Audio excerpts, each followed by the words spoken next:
We brought something back with us, something we cannot escape. Memories of a great vacation to deepest space, and the merciless, distant prince. Welcome to Night Vale.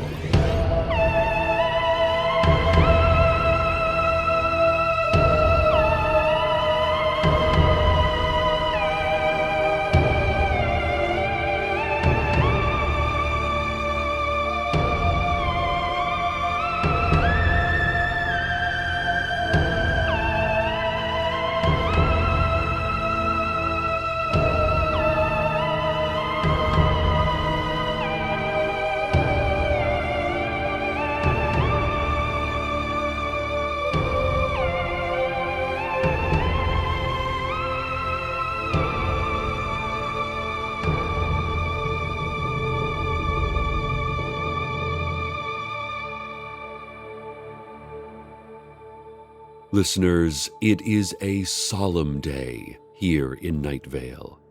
Even more solemn than last year's Solemnity Fest, during which 3 people were overcome and had to be revived with party hats and whoopee cushions.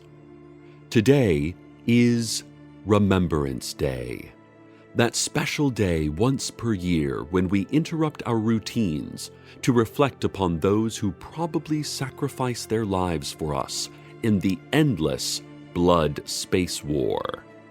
We're not sure whether they are alive or dead, because there is a 1,000-year difference between our time and those who fight for us on the vast intergalactic battlefields where time converges. But we assume that they are all heroes.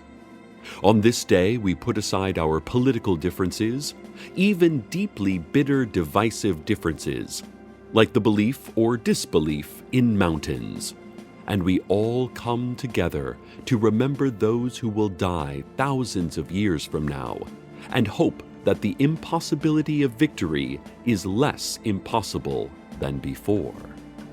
Like any deeply painful and serious subject, it is best remembered through the medium of a civic parade. Looking out of the studio, I can see the parade route is packed with onlookers and everything is getting underway. The symbolic dead lead the procession, each of them wearing the mask of one of those who went into the distance of time and can never return. Behind them is a float depicting the enormous serpent whose mouth contains the universe. A playful reminder to us all that even the stars must someday be swallowed. Following that apparition comes our mayor and my friend, Dana Cardinal, in her ceremonial mayor's coffin. Behind her are the Citizens for a Blood Space War. Still over $600 million left to hit the fundraising goal for their bomb that may destroy reality as we understand it. Get those cookies in the oven for the next bake sale. A brief departure now from the parade in progress. All this week, we have been reaching out to you, the listeners, and asking for stories about how the blood space war has affected your lives. You heard from the Black Dolphin on how to grow a victory garden inside your body. And Sarah Bismuth shared the story of her Etsy store where she sells dolls that represent individual soldiers in the blood space war, showing the actual wounds they will someday suffer. And now, today, in her own words, I bring you the story of a girl whose father volunteered to fight. Let's listen together. Hello, I'm Basima Bashara, and I am a junior at Night Vale High. My father, Fakir Bashara, left to join the Blood Space War when I was 6. I remember the glowing doorway he stepped through when the tall, silver-skinned recruiter came to our house, and the sound of it like a slide whistle going up, but the most tragic slide whistle I'd ever heard. My dad was gone forever. But also, he isn't gone at all. I think I'm a regular student, whatever that means. I haven't grown wings like the cheerleaders, but I fit in. I'm bad at math. I mean, I used to be good at it, but I think I stopped paying attention. It seemed like it was pointing toward a truth I didn't want to learn. I'm really good at science and English. I used to be in marching band. Now I prefer guitar. Me and my friends formed an all-girl thrash group. We're called the Misfits. I guess how it works is that once a year for the first 100 years of Dad's journey, they are going to wake him up and allow him to send a message back to Earth. I have a big family, so it's not like I don't feel loved. Sometimes I feel like it would be easier if my dad couldn't get in touch with me at all. No, I don't wish that. I love him. I wish he never left. The messages show up on my nightstand in these gelatinous Geschaffen capsules. They are warm and soft in my hands. The words are printed on a tiny roll of plastic inside. He only gets to send one every year, and he always sends it to me right around my birthday, but not exactly on my birthday. I don't know whether he's getting it wrong or they are. Or maybe it's just time being weird again. I like to believe it's that. To my dad, he left 11 days ago, but to me, it's most of my lifetime. I'll be an old woman, and he'll still be on his way to the war, sending letters to a me that he remembers from just a few weeks before. It's stupid. It's not stupid, I guess. It is stupid, though. It is. More from Basima in a bit, but we need to update you on the parade. Here comes the emissary, listeners. It wouldn't be Remembrance Day without a visit from the only entity to ever return from the war. It has been hauled up from the pit, and yes, here it comes. No one knows what the emissary is, or why the emissary inhabits a cosmonaut suit. Oh, it's lifting the visor and giving us a glimpse at the void within the helmet. And it's saying something. I'll try to interpret. All these things are meaningless. End the war. Well, of course, that's the whole point, isn't it, listeners? If we end the war, it will go on eternally. We must continue the war to bring it to an end. It's why all those brave people enlisted and keep enlisting and will enlist forever. And there goes the emissary, a solemn reminder of why our volunteers continue to fight in the Blood Space War. What a brave being. Soon we will trap it back in its pit. Speaking of those volunteers, the Night Vale Veterans of a Blood Space War Association is holding a fish fry this Saturday to raise money for a statue of the unknown soldier to be built 1,000 years in the future, by which time we may know who the soldier is. Bring friends, family, fish, and whatever else you would like fried over to the VFW Hive, located in the space between the walls at the abandoned cannery. While I avert my gaze from the Shriner's homunculi, let's have a word from our sponsors. Do you have dry eyes, red eyes, goat eyes, aphid eyes? Any other eyes you're not currently using? We want your eyes at Richter's Eyeglass Hut. We give you money for your unwanted eyes and turn them into glass for affordable window panes. How? Don't ask questions. Come on down to Richter's Eyeglass Hut, located conveniently off the highway helix in the shadow of the immense precarious rock. No longer accepting potato eyes or the eye of a storm. Not responsible for our windows watching you while you sleep. And now, let's return to Basima's story. The ship is so big, it makes me think of big things, Bazzy. That's what he calls me. It was my nickname when I was 6. I'm not 6. It all comes out of him in a jumble. They say what we are going to fight is an idea, like a color or pride, but it can kill us. If the idea gets inside you, then it's over. Bazzy, do you remember the song I used to sing you to put you to sleep? Paula Abdul, Rush, Rush. And then he wrote the whole song out, but he got a bunch of the lyrics wrong. I guess he was doing it from memory. I got a capsule 2 months ago telling me he wants me to be a doctor so I can cure one of the big diseases like cancer. Like cancer. There is nothing like cancer. There is just cancer. Sure, I'll cure that, Space Dad. No pressure, right? Most of the messages my father sends me are lists of ways I need to live my life. Things I should do and shouldn't do, you know? He told me to pray every day and obey my mother. When I was 9, he warned me not to kiss a boy until I was 16, which, well, I guess good news for him there. The divergence started with little things. He said I should get a puppy for my 8th birthday, but I got a snail. When I was 15, he wanted to make sure I had started wearing my hijab. Mom said I should make my own choices, so sometimes I wear it and sometimes I don't. Like, always at mosque, but not that often at school. That sort of thing.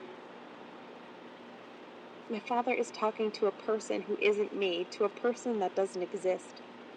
He has imagined my entire childhood and young adulthood. He brings up obvious milestones like starting high school or that first kiss, but he doesn't know about that car accident I spent most of my 14th year recovering from. I can't tell him about the poems I write or the fact that I have a girlfriend, not a boyfriend. He is a ghost to me now, or maybe, since he's going to be around long after I'm gone, I'm the one who's a ghost to him.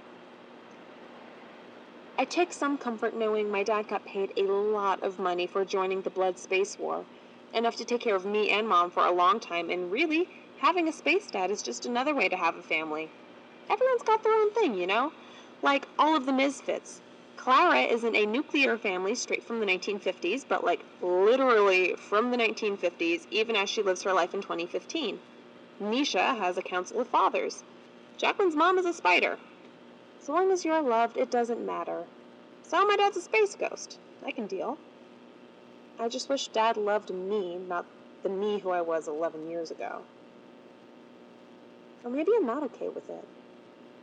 Maybe I wish he would come back.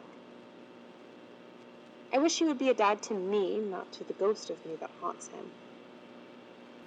More with Basima coming up. But first, the weather. The parade has ended. Most of the onlookers have ceased to look on, and the wind is gathering up the paper Remembrance Day masks and depositing them in a random scattering across our sidewalks and streets. A lone dog I recognize from a recurring dream is staring at me from a block away. A dark van rumbles past. Everything is calm and quiet once again, and... Oh, he startled me. Listeners, the emissary has appeared in the studio without warning, without even opening a door. It is sitting in the chair next to me and slowly rotating. Its visor is open, and I'm being forced to stare at the ineffable darkness within the emissary's helmet. I believe it is asking if I understand the nature of unreality. Emissary, I understand dreams and fantasies and this gooey, sometimes incredible, sometimes painful world that surrounds us, but I can only experience it with my 7 senses.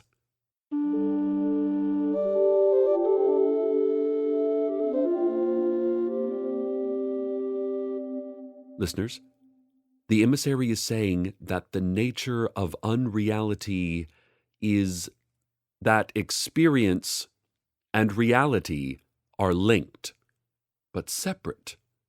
What is experienced may not be real. What is real may never be experienced. Well, so far this is just basic geometry like we all learn in the 3rd grade. Where is the emissary going with this? The emissary is saying, in 1,000 years, we will turn the vastness of space red for no reason. There was never a purpose to this war we made. But if Remembrance Day has taught me anything, under strict order of the sheriff's secret police, it is that war is a purpose unto itself.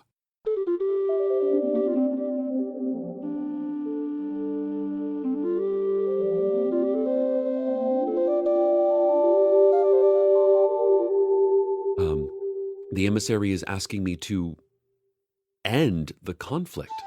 But I'm sorry, emissary. I do not have the power to end the blood space war. After all the blood that has been spilled in space, or will be spilled, or may be spilled at some theoretical point in the future, I'm just a humble radio host, and you are a sentient nothingness inhabiting the suit of a dead cosmonaut. How could the two of us hope to stop a war? I don't know. I just don't know. The emissary is gone, as though it was never here. Maybe it wasn't. After all, this moment was only something I experienced, not something I know is real. Let's hear the rest of Basima's tape. People always say to me, "You must be proud of your father going off to fight in the blood space war." I used to say yes to them. Not anymore. I don't care if it makes me selfish or ungrateful. My dad made the wrong choice and I want him back. He wrote down the lyrics all wrong. You're gonna see, I'm gonna run, I'm gonna fly, I'm gonna bring this love back to you.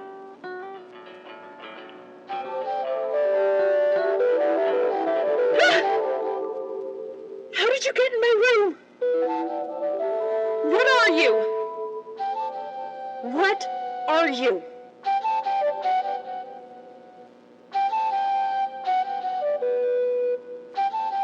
Daddy?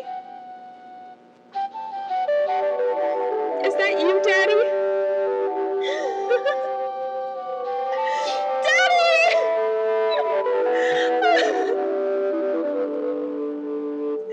Daddy!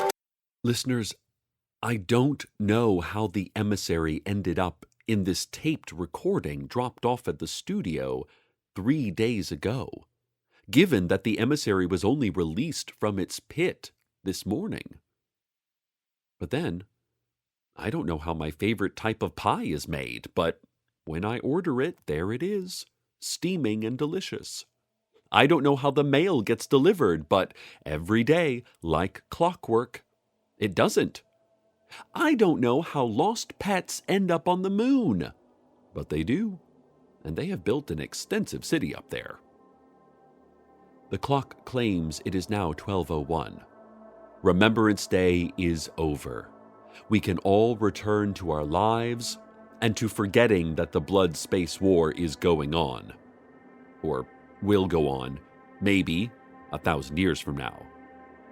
And maybe, in 1,000 years plus a day or two, those brave volunteers we sent to fight in a war none of us understand will allow the most dangerous idea of all into their heads. They will turn back and return home to us, against all laws of time and space. Paraphrasing the half-remembered words of an ancient prophet, perhaps they will bring this love back to us. Or maybe they already have. Stay tuned next for events that will or will not happen in the order that they may or may not occur. And from the present, as I am currently experiencing it, good night, Night Vale. Good night.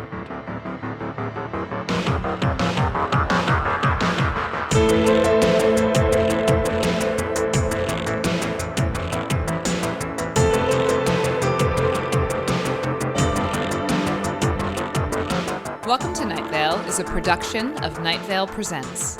Today's episode was written by Zach Parsons with Joseph Fink and Jeffrey Craner. and produced by Disparition. The voice of Night Vale is Cecil Baldwin. The voice of Basima was Ali Chan. Original music by Disparition. All of it can be found at disparition.info or at disparition.bandcamp.com. This episode's weather was Sharon by Good San Juan. Find out more at goodsanjuan.bandcamp.com. Comments, questions, email us at info@welcometonightvale.com or follow us on Twitter at Night Vale Radio. Check out welcometonightvale.com for more information on this show, as well as all sorts of cool Night Vale stuff you can own. And while you're there, consider clicking the donate link. It's a very cool link. Today's proverb. Ever wondered how a plane flies? Well, the answer is that no one knows. Pilots are scared to ask. If we ask, maybe it'll stop working.